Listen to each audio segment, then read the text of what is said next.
ಇದುವೇ ಕುಸುಮಾವತಿ ದಾಂಪತ್ಯದ ನೀತಿ ಜಗತ್ರತಿ ಸುತ್ತದಲ್ಲಿ ಎಷ್ಟು ಮೇಳಗಳಿಲ್ಲ ಹೇಳು? ಹಲವಾರು ಮೇಳಗಳುಂಟು. ಎಲ್ಲ ಮೇಳಗಳಿಗಿಂತ ಪ್ರಚಾರದಲ್ಲಿರುವುದು ನಮ್ಮ ಮೇಳವೇ ಸರಿ.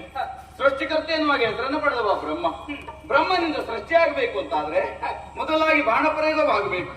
ಭೂಲೋಕದಲ್ಲಿ ದಾಂಪತ್ಯದ ಪ್ರತೀಕವಾಗಿ ಗಂಡು ಮಗು ಹುಟ್ಟಿದೆ, ಯಾರನ್ನ ಹೋಲಿಸ್ತಾರೆ? ನೋಡುವುದಕ್ಕೆ ಮನ್ಮಥನ ಹಾಗೆ ಇದ್ದಾನೆ ಎನ್ನುವುದಾಗಿ ನಿಮ್ಮನ್ನು ಹೋಲಿಸುತ್ತಾರೆ. ಎಲ್ಲಿಯಾದ್ರೂ ಹೆಣ್ಣು ಮಗು ಹುಟ್ಟಿದ್ರೆ ರತಿಯ ಹಾಗೆ ಇದ್ದಾಳೆ ಎನ್ನುವುದಾಗಿ ನನ್ನನ್ನು ಹೋಲಿಸುತ್ತಾರೆ. ಹೋಲಿಕೆಗೆ ನಮ್ಮಿಬ್ಬರು ಇರಿಸ್ತಾರೆ.